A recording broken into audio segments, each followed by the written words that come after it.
Bonjour à tous, moi c'est l'apôtre Joseph du ministère Foi et Patriotisme.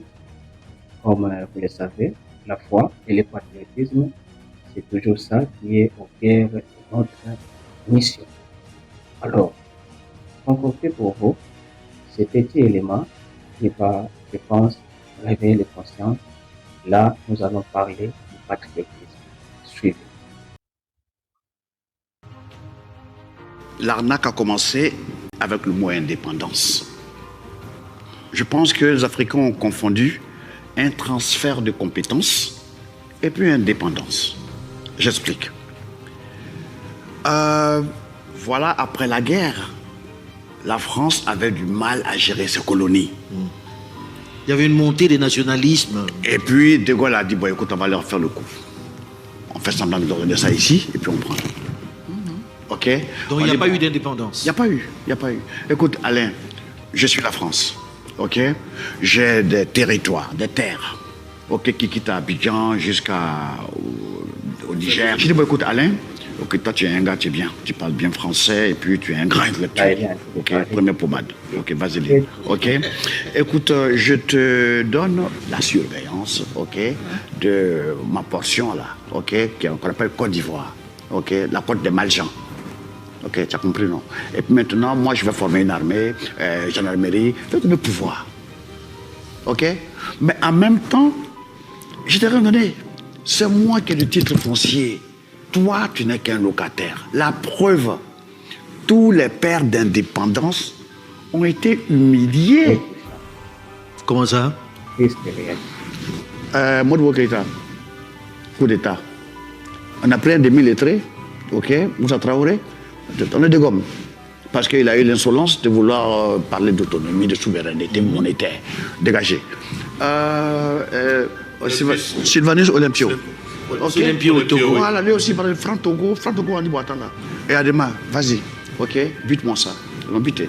Ok. Et puis, si tu vois les images du Congo démocratique aujourd'hui, Lumumba, ça veut dire que on ne t'a pas donné indépendance. Tu es un gérant. Si tu gères bien, tu seras récompensé. Et jusqu'à nos jours, on est dedans. L'Union africaine, la fameuse Union africaine.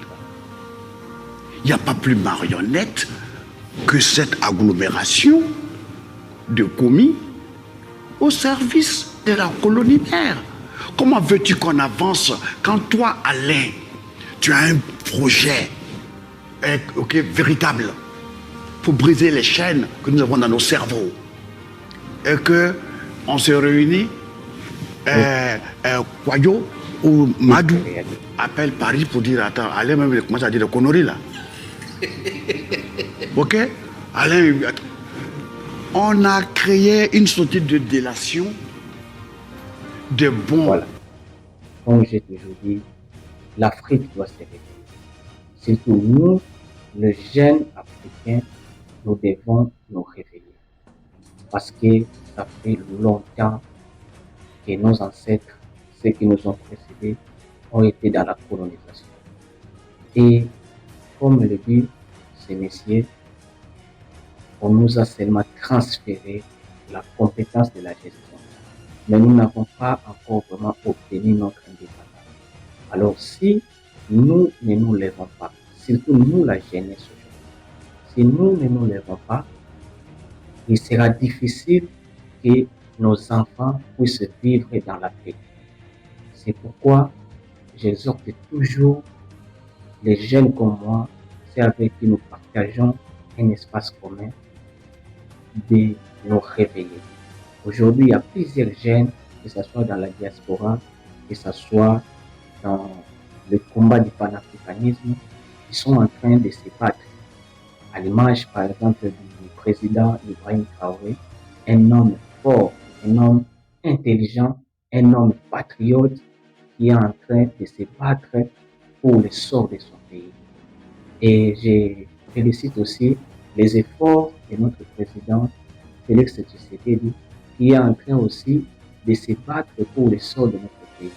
Je me souviendrai de ce discours qu'il a tenu avec le président Emmanuel Macron, où il lui a tellement rappelé de manière claire qu'il est le temps que nous puissions mettre fin à cette aventure de la colonisation systématique.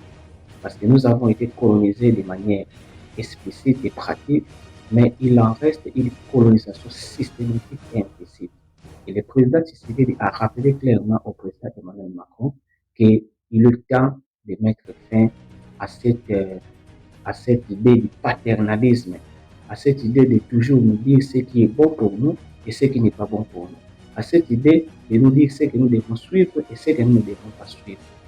Vraiment, j'exhorte plusieurs d'entre nous, surtout la jeunesse, à nous réveiller, à être concentrés, à quitter la distraction, à être loin de ce qui nous éloigne de la lumière et de la vérité. La boisson, la débauche, que ce soit les plaisirs, des choses inutiles. C'est comme si ce sont des choses qui ont été mises à notre disposition avec un plan machiavélique pour nous distraire. Et les jeunes africains, les jeunes congolais n'arrivent pas à se focaliser à une réflexion pour comprendre son environnement et savoir qu'est-ce qu'il peut faire pour faire avancer sa communauté, pour faire avancer sa propre vie. Vraiment, nous devons nous réveiller. Je pense que ce message va vous apporter quelque chose de bien et ça va vous réveiller. N'hésitez pas à liker cette vidéo, à partager et aussi à vous abonner et activer la cloche de notification. Cela va nous encourager à produire encore d'autres enseignements et partout où vous êtes. Que le Seigneur vous bénisse. Nous sommes Foi et Patriotisme Ministère. Nous sommes là pour échanger avec vous. Nous sommes là pour partager avec vous. Nous sommes aussi là pour prier avec vous. N'hésitez pas à nous écrire dans les commentaires. Que le Seigneur vous bénisse et qu'il bénisse la République démocratique du Congo et qu'il bénisse aussi l'Afrique. Shalom.